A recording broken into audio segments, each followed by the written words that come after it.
आज Hindi English translation part 4। Hindi English translation part 4। अंग्रेजी Hindi English 15 दिन में कैसे सीखें। तो सभी बच्चे इसे 15 दिन में भी सीख सकते हैं, बशर्ते वर्ब की फर्स्ट फॉर्म, वर्ब की सेकंड फॉर्म, वर्ब की थर्ड फॉर्म और साथ में फर्स्ट फॉर्म प्लस आईएनजी। अगर इसकी नॉलेज है, वर्ड मीनिंग की नॉलेज है, तो 15 दिन में भी सीख सकते हैं और काफी बच्चों ने सीखी भी है। लेकिन ये तुम्हारे ऊपर डिपेंड करता है। अगर जो मैं बताता हूं अगर इन्हें लर्न करते जाओगे तो तुम 15 दिन में भी सीख सकते हो। और 10-15 दिन के 10-15 जब वीडियो अपलोड करने के बाद मैं एक चार्ट दूंगा, जिससे पढ़ने के बाद 15 दिन में तुम आसानी से 100% हिंदी से इंग्लिश और इंग्लिश से हिंदी करना सीख सकते हो। चलो आज टॉपिक स्टार्ट करते हैं आज का। देखो, जो पिछली जो फोर्थ में पार्ट 4 में जो तुमने सीखा है उससे आगे चल रहे हैं। जैसे देखो, कूदा था, हंसा था, रोया था, लिखा था। कूदा था, जम्प्ड। हंसा था, लाफ्ड। रोया था, वेप्ट या क्राइड। लिखा था, रोट। अब जैसे 4 सेंटेंस के मैंने एग्जांपल दिए। कूदा था, जम्प्ड, तो JUMPD, जम्प्ड। वैसे सेकंड फॉर्म कूदा था, हंसा था, रोया था, पिया था, लिखा था, धोया था, मारा था, थप्पड़ मारा था, सभी में केवल सेकंड फॉर्म यूज करनी है।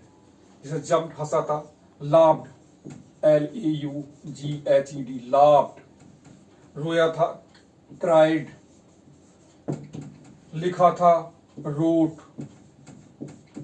जैसे कूदा था, वह कूदा था, ही जम्प्ड। तुम कूदे थे, यू जम्प्ड। वे कूदे थे, दे जम्प्ड। हंसा था, वे हंसे थे, दे लाफ्ड। रोया था, वे रोए थे, दे क्राइड। उसने लिखा था, ही रोट।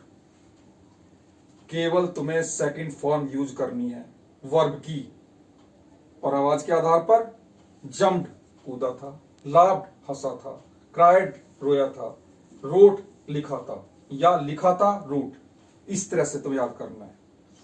इसके बाद नेक्स्ट, अगर हम इसे नेगेटिव में बोलना है तो उसका एक ही तरीका है केवल। देखो, नहीं कूदा था, नहीं हंसा था, नहीं रोया था, नहीं लिखा था। यहां पर मैं ये नहीं वर्ड लिख देता हूं। नहीं नहीं नहीं। नहीं कूदा था, नहीं हंसा था, नहीं रोया था, क्या बनेगा? कुछ नहीं। Did not jump, did not jump, did not laugh, did not cry, did not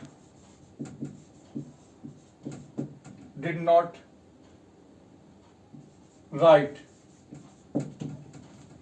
लेकिन लर्न कैसे करने हैं? ऐसे नहीं कि नहीं कूदा था, did not jump, नहीं हंसा था, did not laugh, नहीं रोया था, did not cry, नहीं लिखा था, did not write। इस तरह से खोला था, ओपन, उसने नहीं खोला था, he did not open। इस तरह से अब अगर हमें इंटरोगेटिव सेंटेंस बोलने हैं तो देखो, क्या उसने लिखा था, डिड ही राइट। क्या वह खेला था, क्या वह खेला था, डिड ही प्ले। क्या वह गया था, डिड ही गो। वह क्यों गया था, वाई डिड ही गो। वह क्यों खेला था, वाई डिड ही प्ले। इस तरह से अगर डिड ही राइट, क्या उसने लिखा था, अगर तुम इससे पहले वाई लगा दो, वाई डिड ही राइट, उसने क्यों लिखा था। केवल उसने, वह क्यों खेला था, वाई डिड ही प्ले। वह क्यों गया था, वाई डिड ही गो। देखो इससे अगले सेंटेंस होते हैं जिसमें जो रूट वर्ब होती है उसके लास्ट में विल और विल आता है। मेनली विल सेल भी चलता है, लेकिन सेल पहले चलता था, अब विल चलता है। जैसे जाएगा, जाएगा विल गो, खेलेगा विल प्ले, रहेगा विल लिव, लिखेगा विल राइट, जाओगे विल गो, खोलोगे विल ओपन। रूट वर्ब जैसे होता है खेल, मैंने कहा खेल, रूट वर्ब यानी मेन वर्ब, इसमें एगा, एंगे, एगी हम जोड़ते हैं तो उसे खेलेगा बनेगा। तो ऐसे इंग्लिश में क्या हो जाएगा, जैसे हमारे को खेलेगा विल प्ले, लिखेगा विल राइट, जाएगा विल गो। इस तरह से सेंटेंस बनाने। अगर नेगेटिव बनाना है, वह नहीं जाएगा विल नॉट गो, वह नहीं खेलेगा विल नॉट प्ले, वह नहीं लिखेगा विल नॉट राइट। इस तरह से वे नहीं लिखेंगे दे विल नॉट राइट। पहले छोटे छोटे सेंटेंस सीखने हैं, जब मेन वर्ब आ जाएंगे तो आसानी से सभी सेंटेंस लंबे लंबे भी बन जाते हैं। इसी तरह से वह नहीं जाएगा he will not go, he will not go, will not go. वह नहीं जाएगा, वे नहीं खेलेंगे, दे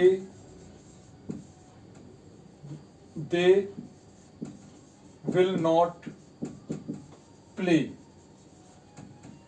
अच्छा, ही विल नॉट गो, वह नहीं जाएगा। क्या वह नहीं जाएगा? विल स्टार्टिंग में लगाओ, will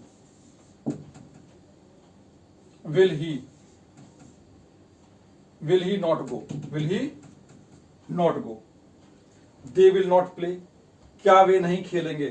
will they not play, क्या वे नहीं खेलेंगे? Will they not play. इस तरह से तीनों सेंटेंस नेगेटिव इंटरोगेटिव बन जाते हैं। बस तुम्हें क्या याद रखना है? खेलेगा विल प्ले, नहीं खेलेगा विल नॉट प्ले। इसी तरह से 10-10, 15-15, 20-20 वर्ब इसी तरह से प्रैक्टिस करो। तुम क्यों नहीं खेलोगे? Why will you not play, तुम क्यों नहीं लिखोगे? Why will you not write. इस तरह से प्रैक्टिस करते चले जाओ। छोटे छोटे सेंटेंस की प्रैक्टिस करोगे तो बड़ी तेजी के साथ सीख जाओगे। अब देखो, हम विल सेल के बाद अब नए सेंटेंस आ रहे हैं। लिखा जाता है, तो इसमें या खेला जाता है, या भेजे जाते हैं, या पीटा जाता है। प्रैक्टिस कैसे करनी है? हिंदी की रूट वर्ब होती है लिख, और लिख में मैंने या तो आ जाता है, ई जाते हैं, ई जाती है। लेकिन तुम्हें कैसे याद रखना है? आवाज के आधार पर लिखा जाता है, या लिखे जाते हैं, या लिखी जाती है। अगर इंग्लिश के रूल के अनुसार चले तो is am are plus third form, तो इज एम आर एक मत। अब देखो ये सेंटेंस बनाने हैं। अगर जिस तरह से मैं बताऊंगा, अगर उस तरह से प्रैक्टिस करोगे तो अच्छी तरह से याद हो जाएंगे हमेशा के लिए।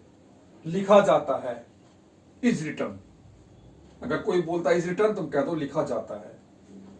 खेला जाता है, इज प्लेड। खेले जाते हैं, खेले जाते हैं, आर प्लेड। Are played. लिखे जाते हैं, आर रिटन। Are written.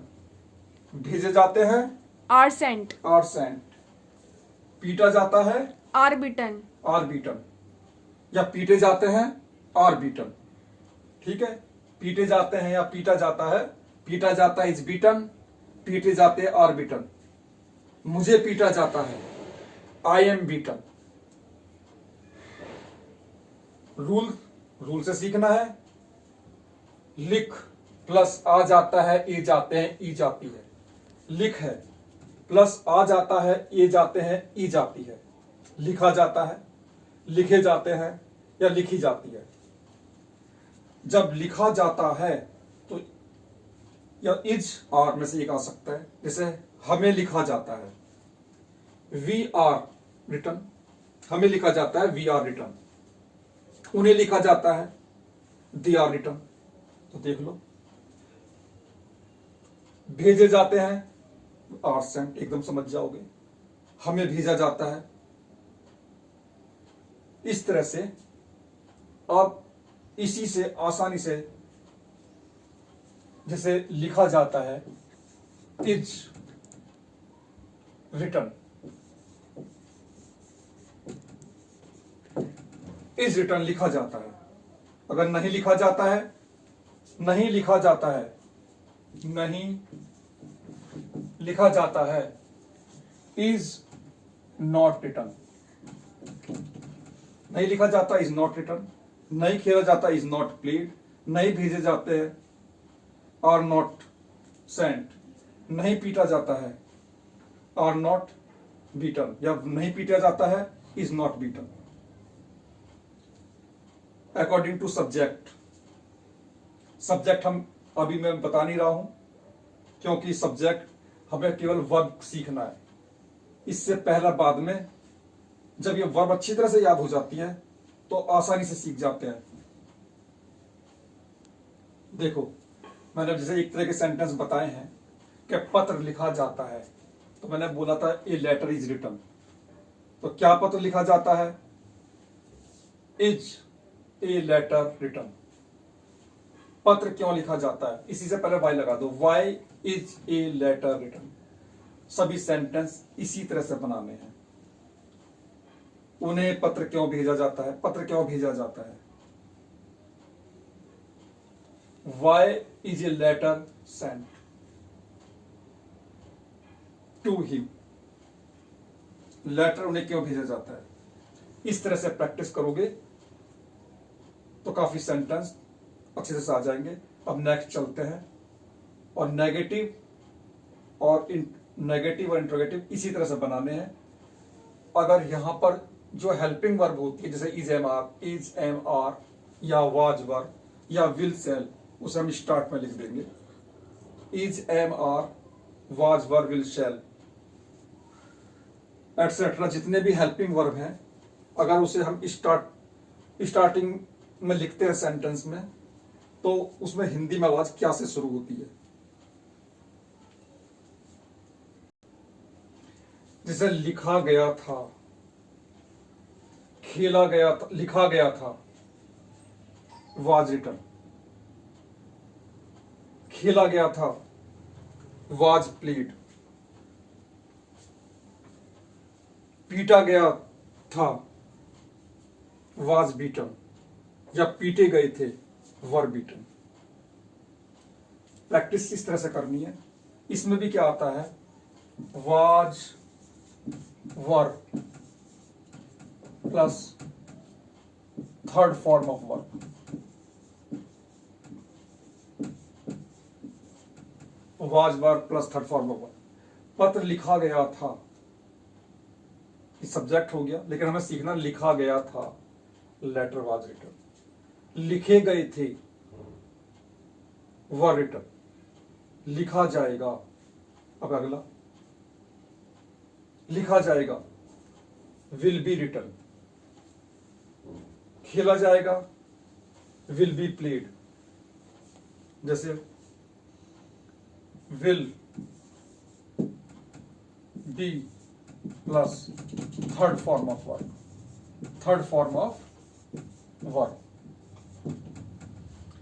अब अगर सीखना चाहते हो क्या पत्र लिखा जाएगा, सॉरी क्या पत्र लिखा गया था, तो सेंटेंस बनेगा was the letter written.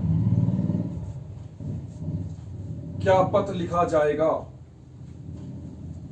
Will the letter be written. Practice करनी है बोल के।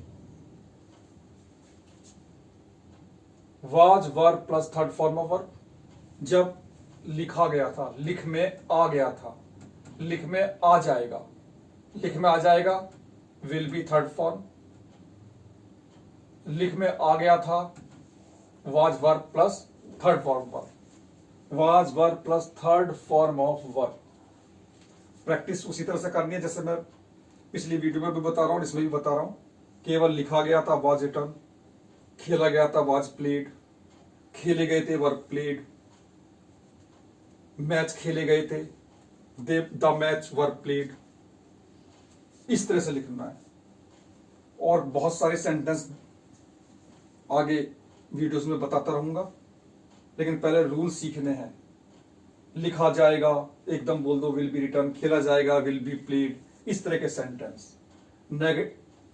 पत्र क्यों लिखा जाएगा, मान लीजिए the letter will be written, why will the letter be written, why will the letter be written, पत्र क्यों लिखा जाएगा। तो मैं याद क्या रखना है, लिखा गया था, लिख में आ गया था जोड़ा था, तो द लेटर वाज रिटर्न, इस तरह से। अब इंग्लिश के साथ मैथ्स और साइंस की भी वीडियोस अपलोड की जाएंगी। मैथ्स की 11th एंड 12th की वीडियोस अपलोड करी जाएगी। अगर ये वीडियो आपके लिए यूजफुल है तो प्लीज़ इसे लाइक करें, शेयर करें एंड सब्सक्राइब करें इस चैनल को। Thank you.